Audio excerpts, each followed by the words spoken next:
Bienvenue dans ce nouvel épisode de notre série consacrée à Angular 2, où il sera question de création et gestion de formulaires. Donc, nous allons commencer par créer un component qui contiendra simplement un formulaire. Alors, comme on l'avait vu précédemment, on va créer un nouveau component donc dans son fichier dédié, qu'on va appeler movieform. On pourra même l'appeler que form, parce qu'on est déjà dans le répertoire form. Form.component.ts, vu que c'est du TypeScript. Comme on l'avait vu également dans l'épisode précédent, pour créer un component, on crée simplement une classe. Alors on l'exporte parce qu'on va l'importer ailleurs, pour pouvoir s'en servir ailleurs. Donc on exporte une classe qu'on appelle formComponent. Pour en faire un component, on a dit qu'il fallait la décorer à l'aide du décorateur component, auquel on va passer un objet. Et pour pouvoir disposer de cette component, on avait vu également qu'il faut importer component depuis Angular @Angular /core.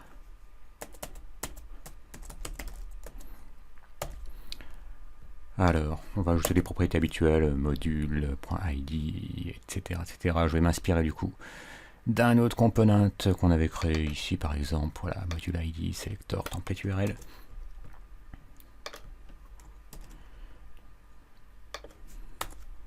Et là, alors ce qui va changer, c'est qu'on va l'appeler, on va garder le préfixe qui a été utilisé par Amigachev, on va simplement l'appeler sd form. Et cette fois-ci, comme ça va être quelque chose de très court, plutôt que d'avoir la propriété template URL qui pointera vers un fichier qu'on appellerait quelque chose comme component.html, on va utiliser la propriété template tout court, ce qui permet de créer un template à la volée, on va dire, inclus dans notre décorateur @component. Et pour pouvoir le faire sur plusieurs lignes, on va utiliser le backtick. Ça c'est une nouveauté d'ECMAScript 6 qui permet d'avoir des chaînes de caractères sur plusieurs lignes. Donc sur Windows, il faut utiliser Alt-Gr et 7. Voilà, pour un Mac, l'un de vous avait indiqué dans un commentaire quelles étaient les touches à utiliser, et je ne les ai plus en tête. Donc vous trouverez un set backtick, c'est comme ça ressemble à un accent grave. Alors on a dit qu'on voulait créer un simple formulaire. Alors c'est du HTML de base, forme, en mettant les lettres dans le bon ordre. Un simple formulaire, donc forme, qui va juste comporter deux inputs de type texte. Un pour le titre du film. Donc on va mettre un placeholder qui permettra de montrer à l'utilisateur ce qu'on attend de lui. Titre du film.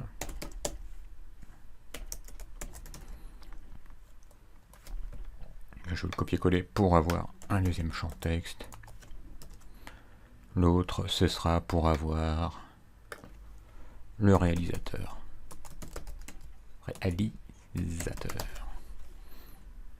Et comme c'est un formulaire, on va le soumettre à l'aide d'un bouton dont le type sera submit.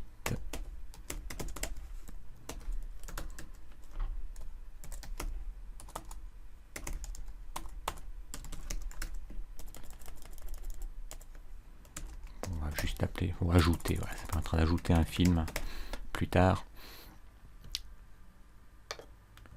Et alors là, on va voir également que quand on soumettra donc ce formulaire, on voudra appeler une méthode. Alors là, c'est une syntaxe, bon, ça n'a pas changé depuis la version bêta d'Angular 2, mais bon, pour ceux qui attaquent directement par la version finale, en Angular 2, quand on veut gérer, créer un event handler, eh ben on met entre parenthèses l'event qui nous intéresse, c'est ngSubmit, ça c'est l'événement qui est j'allais dire triggeré, je sais pas comment on dit en français, qui est déclenché, qui est envoyé quand on poste un formulaire, et puis ensuite on met entre parenthèses, plutôt en valeur, la méthode qu'on veut appeler. Donc on va l'appeler on movie submit. Voilà. Ça, c'est quelque chose qu'on doit créer côté JavaScript. Donc, entre parenthèses, hein, ça c'est d'Angular 2, entre parenthèses, on met l'événement qu'on veut gérer. Donc, si ça avait été un bouton plutôt qu'un formulaire, ben, on aurait pu mettre click par exemple. ou mousse over, ou mousse down, etc. Donc, mais comme c'est un formulaire qu'on veut gérer, eh ben on met l'événement ng-submit. Ça, c'est l'event handler. On va le créer dans la foulée. Avant d'oublier. Ah, c'est pas ça que je voulais faire. Je n'avais pas copié-collé.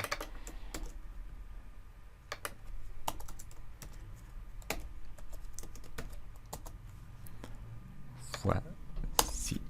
Alors, donc maintenant, on a un formulaire, mais finalement, on va dire, rien ne nous dit que toutes les données qui vont être saisies, en l'occurrence le titre du film et le réalisateur, vont bien être gérées par le code. Et bien pour ça, pour qu'il soit géré côté TypeScript, il faut utiliser deux types d'objets. Ce sera, on va les importer, ça va être un form control, enfin même plusieurs, parce qu'on a un form control par input, on va créer un form control par input, donc on en aura deux, et un control group, c'est le container qui contiendra ces deux form control, et qui correspondra aux formes, ce sera un form group, donc il nous faut un form group. Il faudra également qu'on dispose, pour pouvoir les instancier, de form control, et ça, c'est fourni par, non pas Angular Core, mais Angular Forms.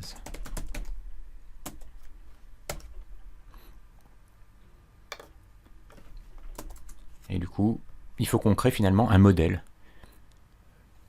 Un modèle qui va comporter un contrôle groupe, donc on va l'appeler form group tout bêtement, on va pas se casser la tête, form group, qui lui va être de type form group.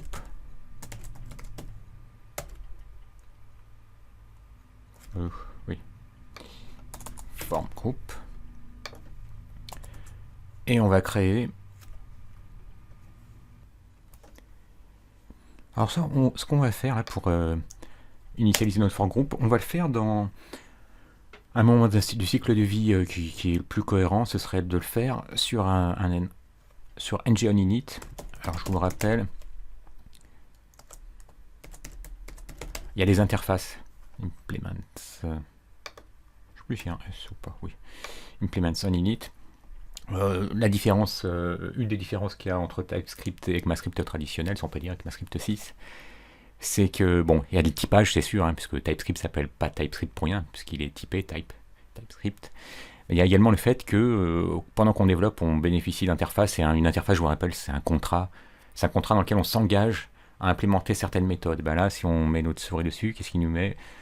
Cannot find on init. Bon, déjà, c'est parce que je ne l'ai pas importé. On init. Voilà. Et maintenant, equin, pourquoi? Parce qu'il nous dit que comme on implémente on init, il faut que la property ng on init soit présente. Donc, il faut qu'on crée ng on init.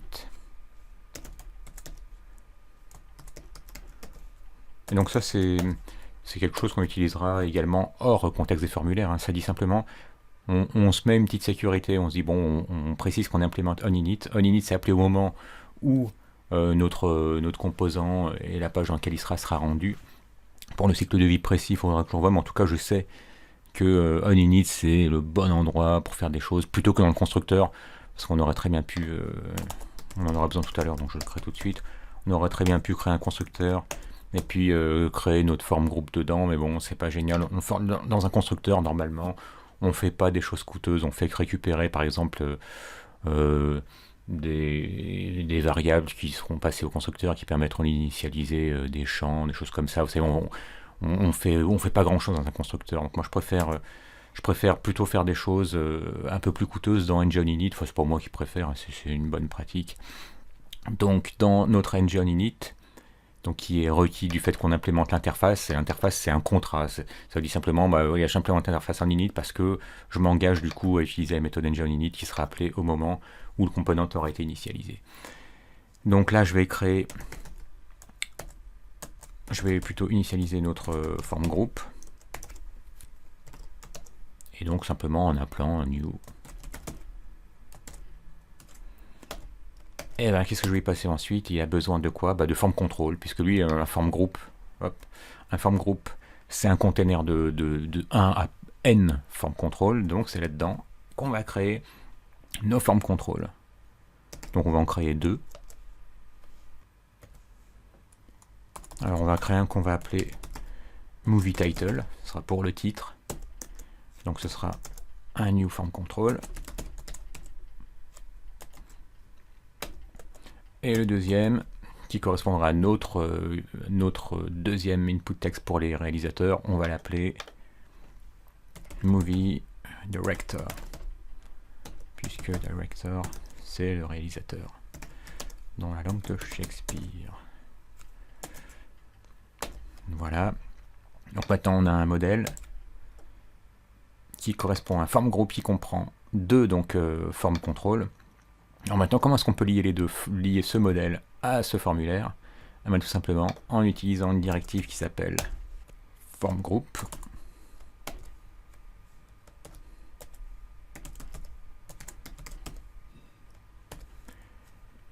Et à laquelle on rattache le form group qu'on vient de créer. Bon, c'est peut-être un peu perturbant de tout avoir appelé form group. Je vais appeler ça form group movie pour le distinguer de la directive. Form group movie. Form group movie. Voilà. Et donc ce form group il va correspondre. Il aura comme valeur notre form group movie. Alors là, c'est un peu perturbant Angular 2 au départ, avec ces parenthèses et ces crochets partout. Là, comme on l'avait dit tout à l'heure, les parenthèses, ça voulait juste dire que on voulait réagir à l'événement submit, ng-submit, en appelant cette méthode. Et là, les crochets, ça veut dire quoi? Tout simplement que si on avait... Le crochet, ça nous permet de dire qu'on veut interpréter... En fait, cette valeur-ci, c'est pas un littéral, c'est pas une string, c'est bien un objet, donc dans ces cas-là, il faut bien penser à mettre les crochets. Si vous ne les mettez pas, de toute façon, vous aurez une erreur dans la console. Donc les crochets, ils sont requis quand on utilise la directive form group. Et ça vous arrivera parfois d'oublier les crochets, vous vous rendrez compte que à des moments, bon là serait dans certains cas de figure, vous verrez recracher, vous verrez Angular qui essaiera de rendre qui traitera en fait ce que vous aurez en valeur. Il le traitera comme une string et pas comme une instance d'objet. Donc c'est là que vous savez que vous aurez oublié en fait des crochets à ce niveau-là. Donc voilà, maintenant on a un modèle, ce modèle form group movie, qui comporte deux form control et qu'on rattache à notre formulaire, là, côté HTML, à l'aide de le form group, qui a pour valeur notre instance de form group. On sauvegarde, comme je l'avais déjà lancé à l'aide d'npm start mon projet, donc là ça se rafraîchit automatiquement grâce à BrowserSync. Je vais dans Movies. Ah oui, si je m'en sers pas pour l'instant, il va rien se passer. Donc maintenant que j'ai mon formulaire, il faut que je l'utilise quelque part. On va l'utiliser dans le component qu'on avait créé dans l'épisode précédent. Alors vous vous souvenez, comme j'ai SD Movies, non, c'est pas ça que je cherche, voilà. Comme j'ai mon SD form, et que je l'ai... C'est pénible ça. Bon. Ouais, je fais juste un peu d'alignement là. Voilà. Comme en sélecteur on a SDForm, ça veut dire que côté HTML, il faut utiliser SDForm comme un tag HTML5 custom. Alors on va mettre un petit séparateur, donc je vous rappelle juste la chose. On a SDForm, ce qui veut dire que pour pouvoir afficher ce formulaire qui correspond au contenu injecté par SDForm, on utilise ici SDForm comme si c'était un tag HTML5. Voilà, save all. Là, on devrait voir notre formulaire. Allez, BrowserSync.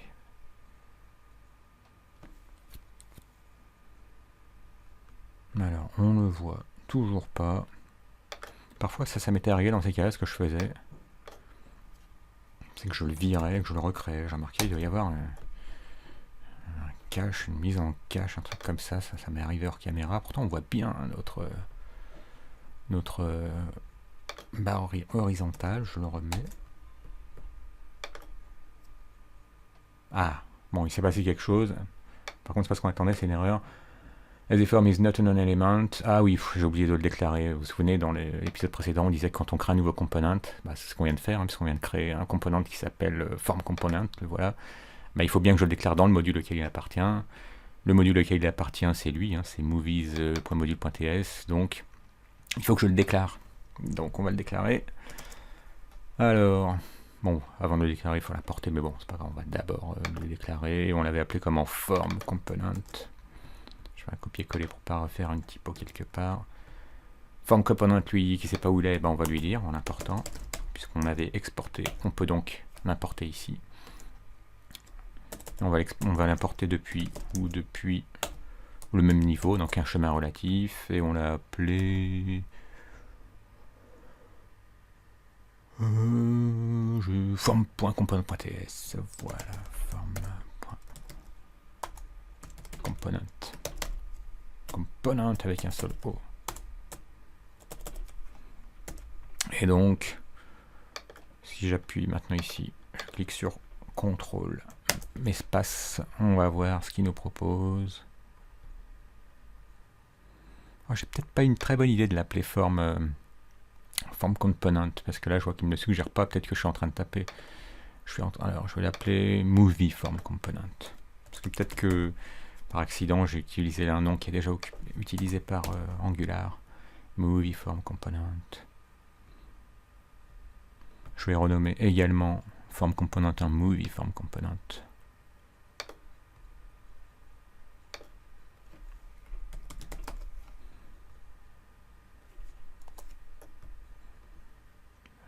J'ai envie de sauvegarder mes changements d'abord. Je me suis déjà fait avoir dans la vidéo précédente.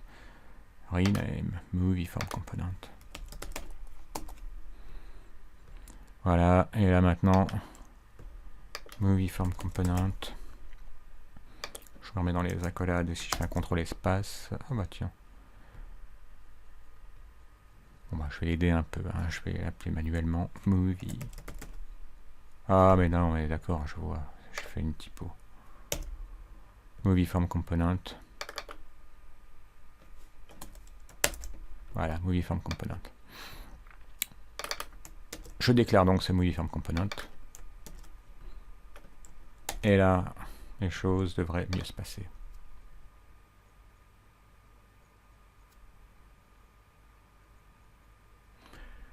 Form groups, alors, can bind to form groups since it's not a non-property of form. Ah oui, bah ça veut dire que j'ai aussi oublié d'importer. Là, comme on est en train d'utiliser les formulaires de façon réactive. Donc il faut également que j'importe Reactive Forms Module.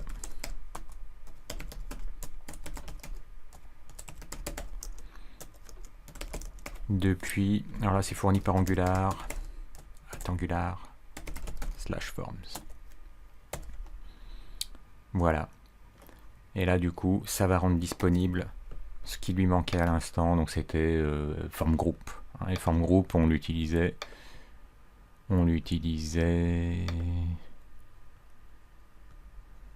movie form component, on l'utilisait ici, form group. Donc vous voyez, cette directive, il ne la trouvait pas parce qu'en fait, on n'avait pas importé le module qui comporte la directive form group. Donc là, les choses devraient mieux se passer. Can bind to form group since it's not a non-property. Là, il devrait la trouver, avant que j'ai fait une typo form group. Ah oui, et ben voilà, si j'importe un module, ceux qui auront bien suivi la vidéo précédente se seront rendus compte que j'importe un module, mais j'oublie de l'ajouter au tableau des imports. Donc, c'est souvent nous qui avons tort. Davantage qu'Angular 2. Voilà. Donc là, on a un formulaire. Alors comment savoir si ce qu'on va taper va bien être récupéré par le formulaire? On va ajouter un petit espion. On va l'ajouter là-dedans. Enfin non, c'est Moviform, je vais le mettre là parce que j'ai tendance à toujours... Et on va simplement utiliser une string interpolation dans laquelle pardon, nous allons voir la valeur de form group movies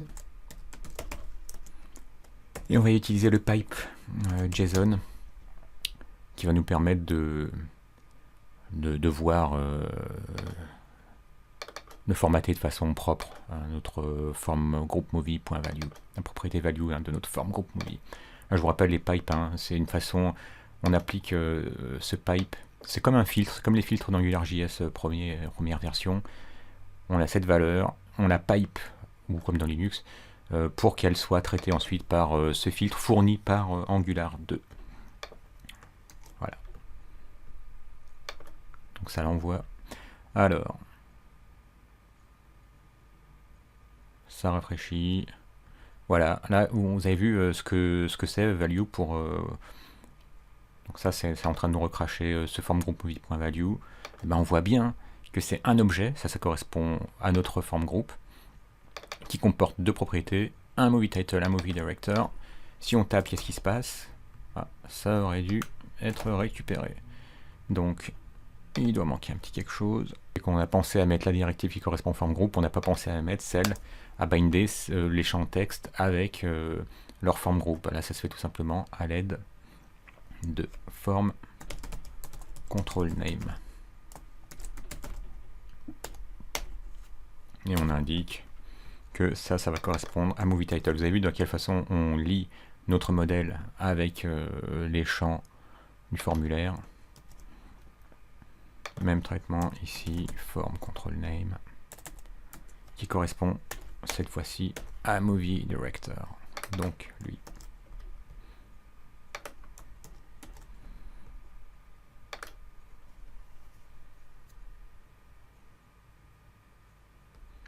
Voilà, ça recharge. Et là, si je tape, voilà, c'est juste parce que je l'ai écrit à la française, donc il n'y a pas de en anglais à contrôle.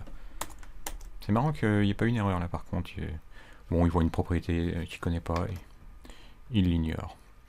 Soit si c'est bon. Allez. Voilà.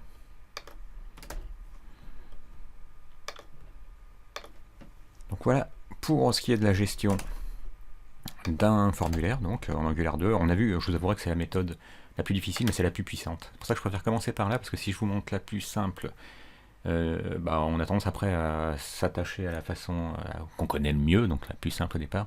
Alors celle-ci, elle va vous donner énormément de contrôle, comme on va le voir dans un instant. Alors maintenant, ce qu'on veut faire, c'est utiliser un form builder plutôt que utiliser ces choses qui sont plutôt bas niveau. Vous avez vu, là, on crée manuellement notre form control pour chacun des contrôles. On peut utiliser un form builder, donc on va commencer par l'importer. Et bien là, hop. Comme on en a besoin, on va l'injecter dans le constructeur. Ça, on laisse faire l'injecteur d'Angular. On va l'appeler FB, qui sera de type form builder. Là, je vous rappelle pour ceux qui n'avaient pas vu la série consacrée à Angular 2 bêta IRC, hein, que ça, c'est un raccourci propre à TypeScript. C'est exactement équivalent à faire, à avoir. Par exemple, un FB qui serait de type form builder. Et puis, à récupérer notre... à initialiser donc notre FB à l'aide de celui qui est passé dans le constructeur. Ça, c'est la forme longue. Et ben, c'est exactement l'équivalent à cette forme raccourcie. C'est pour ça que vous la verrez de partout, dans la doc d'Angular, dans Stack Overflow, etc. Alors donc, l'avantage du form builder, c'est qu'il vous dispense de faire ça à la main. Donc on va juste le commenter pour voir la différence. Donc notre form group movie, on peut l'initialiser simplement à l'aide de notre form builder, qui dispose d'une méthode qui s'appelle group, et à laquelle on peut passer simplement un objet dont chaque propriété va correspondre à un form control. Donc là, vous avez, au lieu de faire un new form control comme on fait ici, on se contente de mettre simplement une chaîne vide, hein, pour la valeur que notre champ texte au départ, c'est-à-dire une chaîne vide. Même chose pour movie director. Vous voyez, on n'a plus besoin d'appeler new form control grâce au form builder qui a sa méthode group qui retourne un form group Et ben voilà, donc c'est moins verbeux. Alors là, bon, c'est vrai que sur 2 champs, c'est pas une grosse différence, mais si vous aviez un formulaire avec une dizaine de champs, ça vous évite de taper 10 fois new form control, new form control, new form control.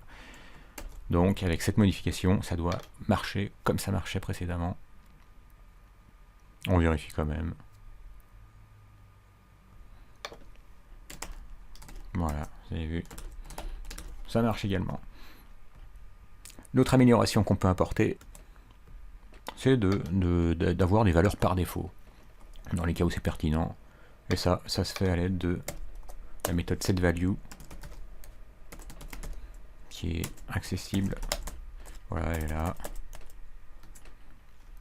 Et qui prend en paramètre un objet sur lequel on mettrait les mêmes propriétés. Hein. Donc pour nous, ce serait movieTitle et movieDirector. Et on mettrait par exemple movieTitle et on va dire Terminator par exemple. Et puis en movieDirector, James Cameron.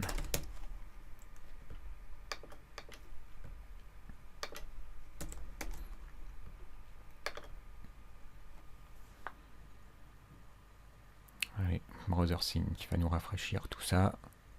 Et là, vous voyez, par défaut, on a bien une valeur qui a été pré-remplie grâce à ce qu'on a tapé côté TypeScript. Évidemment, quand on modifie, hein, c'est bien pris en charge tout de suite. C'est bien reflété. Si vous vous demandez comment est-ce que on fait pour avoir du temps réel comme ça, c'est de nouveau parce que derrière, qu'est-ce qui se passe? Il y a un observable qui nous informe qu'il y a des choses qui sont en train de changer en temps réel. Donc si vous n'avez pas vu encore la playlist consacrée à RxJS, faites-le parce que Angular 2 est farci d'observable, il s'en sert un peu partout parce que justement c'est très puissant. Donc voilà, c'était un petit aparté. Vraiment, les observables et RxJS, c'est vraiment quelque chose auquel consacrer du temps, et il est nécessaire de consacrer du temps quand vous vous intéressez à Angular 2. Alors ça c'était donc une valeur par défaut. On peut voir également qu'on peut valider donc des champs et ensuite utiliser cette validation soit au niveau de chaque form control, soit globalement au niveau du form group qui contient tous les form control. Donc là maintenant qu'on sait comment utiliser des valeurs par défaut, on peut le supprimer hein, parce que bon là dans notre cas c'est pas pertinent. Et ben on peut très bien utiliser des validateurs. Alors pour ça on va avoir besoin d'importer un nouveau membre qui va être validators. Et par exemple, admettons qu'on ait envie que le movieTitle soit obligatoire. Au lieu d'avoir simplement en valeur une chaîne vide, on va avoir un tableau dont la première valeur sera une chaîne vide, donc ça correspondra à la valeur par défaut de notre movieTitle, la valeur initiale, et la deuxième, ce sera notre validateur, donc validators. Mais on va utiliser sa propriété, sa méthode required. Et on va ajouter également, parce qu'il faut quand même qu'on sache ce qui se passe au niveau de la validation, un autre petit espion, si on peut dire. On prend notre form group et on regarde quel est le statut qu'il va avoir. Et puis si on veut en savoir un peu plus, quand on soumet notre movie, on va faire un console.log de notre form group movie également. Comme ça on pourra examiner un peu le bout. Qu'est-ce que j'ai fait là? Oui, j'ai un point. Non, trop. Non, sauf que... Voilà. Toujours pas... Ah oui, bah, c'est this, évidemment, c'est ça qui me manque. Voilà.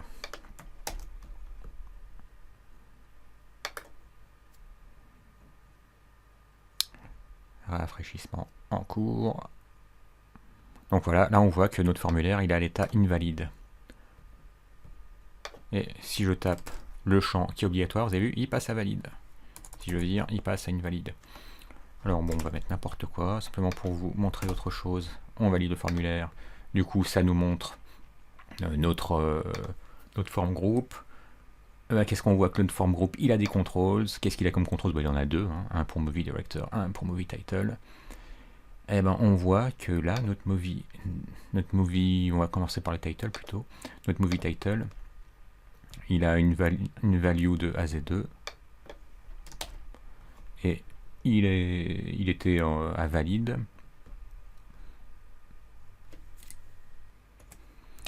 mais également on constate qu'on a même une propriété valide au niveau du formulaire lui-même, de l'ensemble du formulaire, donc du form group. Ce qui veut dire que c'est l'avantage également d'utiliser ces form group et ces form control, c'est qu'on a une validation qui se fait au niveau à la fois de chaque form control et du formulaire en entier.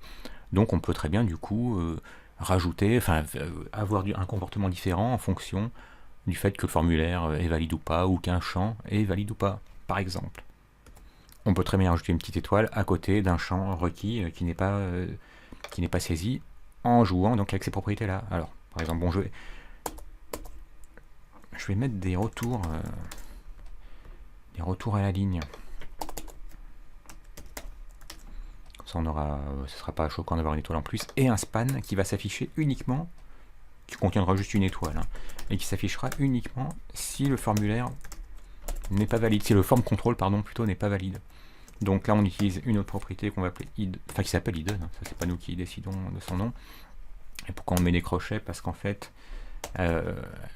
hidden, donc le span va être hidden, donc caché, seulement si ce qu'on va évaluer à l'instant est à true. Donc il faut qu'on cache, il faut qu'on ait une valeur, qu'on récupère une valeur en fait qui serait à true uniquement quand le champ requis est bien saisi. Donc on avait vu que pour pouvoir récupérer, alors il faudrait que je revoie pour me rafraîchir la mémoire, là on a notre form group, il a une propriété controls qui comporte, pardon, pour le movie title, c'est lui qu'on a rendu required movie title, il a une propriété status, value de nom, moi je voudrais trouver quelque chose qui soit, voilà, un booléen, bah voilà, c'est lui. Donc si on récapitule, notre form group, il a une propriété controls, que voici, qui a ensuite une propriété par correspondant à chaque contrôle, qui s'appelle movie title, et qui dispose d'une propriété valide. Donc on va tester ça. Form group movie. Point controls. Point. Qu'est-ce qu'on avait après directement? Movie title. Et ensuite la propriété c'était valide.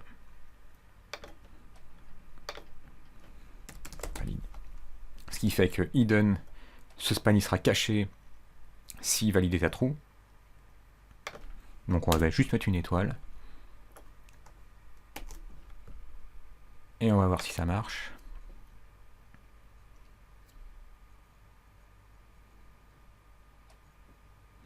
Vous avez vu, là on a une étoile.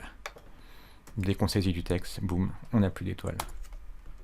Donc tout simplement parce que on a pu constater que notre form group, il a une propriété controls, qui a une propriété movie title, qui a une propriété valide.